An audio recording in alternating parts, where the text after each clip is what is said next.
Makanya menurut aku itu yang bikin sebagian masyarakat tuh marah karena penyebarannya tuh nggak tepat sasaran.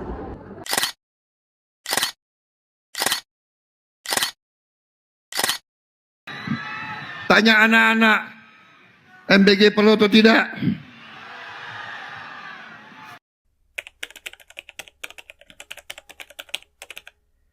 Assalamualaikum warahmatullahi wabarakatuh. Oke, perkenalkan. Jadi di sini kami dari kelompok 3 yang beranggotakan dengan saya sendiri, Kaftar Ahmad Rizaya, dengan NIM belakangnya 83. Dan saya Felicia Irena Citrajaya dengan NIM 029. Saya Salma Sabila dengan NIM belakang 24. Saya Lianindia Putri dengan NIM belakang 95. Dan di sini kami akan melakukan wawancara terkait poster yang sudah kami buat, yaitu piring yang penuh tidak akan cukup jika lapangan pekerjaan menyempit, sekolah tertinggal, dan layanan kesehatan belum merata.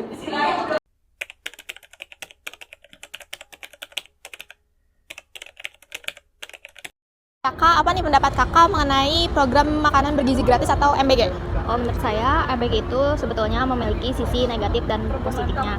Nah, sisi positifnya itu bisa membantu siswa dari keluarga yang kurang mampu ya, karena tidak mendapatkan makanan yang bergizi. Nah, kalau sisi negatifnya itu banyak memiliki anggaran yang besar, jadi memakan anggaran yang besar. Seharusnya itu bisa meminimalisir ya, agar anggarannya tidak terlalu besar karena terlalu dipangkas oleh bawahan-bawahannya seperti itu. Oke, terus kalau menurut kakak nih dengan adanya program makanan bergizi gratis ini tuh dapat mempengaruhi pedagang-pedagang di lingkungan sekolah gak sih? Kayak kantin, kayak gitu? Berpengaruh karena tadinya siswa makan jajan di kantin ya, sekarang siswa lebih memakan MBG, jadi pendapatan kayak jualan di kantin itu berkurang ya kayak. Oke, terus kan berarti dengan adanya penurunan penjualan gitu di pedagang kantin itu perlu diperhatikan nggak oleh pemerintah gitu? Perlu, karena pemerintah tuh harusnya sebetulnya itu baik sih, tapi harusnya dipikirkan kembali. Manfaatnya itu emang bagus buat siswa ya, tetapi untuk kayak pedagang itu kasihan sih Kak, lebih tepatnya. Oke, baik, terima kasih kakak. Sebelumnya, boleh dilihat dulu pesannya ya? Boleh dibacain? Piring yang penuh tidak akan cukup jika lapangan pekerjaan menyempit, sekolah tertinggal, layanan kesehatan belum merata. Oke. Kita bakalan nanya-nanya sebentar ya Kak. Boleh sebut dari mana dan namanya? Aku Indi Nastia dari Prodi Pendidikan Tata Boga. Aku Rafka Siti Nafisa dari Pendidikan Tata Boga. Kalau baik ke pertanyaan, kenapa informasi tentang dampak suatu program kayak dampak MBG ini bisa menimbulkan perbedaan pendapat nih? Kayak ada yang setuju kan, dan ada yang tidak setuju. Kalau kalian di posisi mana? Kalau kita merasa setuju jika pendistribusiannya tuh merata dan tepat sasaran gitu loh, karena sebagian orang tuh nggak setuju MBG itu karena nggak tepat sasaran, kayak di sekolah yang mampu tapi tetap dapat MBG, sedangkan banyak sekolah yang nggak mampu. Maksudnya sekolah nggak mampu tuh sekolah negeri tapi isi anak-anaknya kan yang nggak mampu, tapi mereka tuh nggak dapat MBG. Nah itu tuh kayak nggak tepat sasaran gitu. Makanya menurut aku itu yang bikin sebagian masyarakat tuh marah karena penyebarannya tuh nggak tepat sasaran.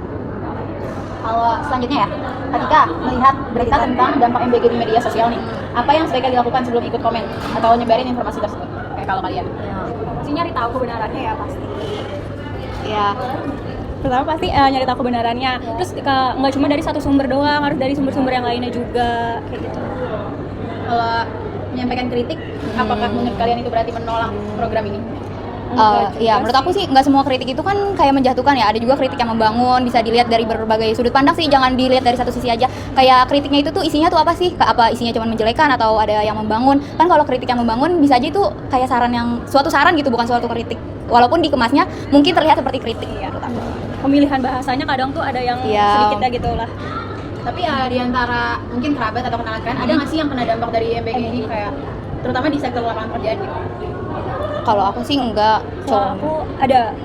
Iya. Kenapa dia? Jadi kantinnya itu nggak diadain. Oh iya, jadi ditutup gitu? Iya, ditutup. Oke. Nah gitu, cukup sekian wawancara kali ini. Kurangnya kami mohon maaf. Wassalamualaikum warahmatullahi wabarakatuh. Terima kasih. Iya, sama-sama.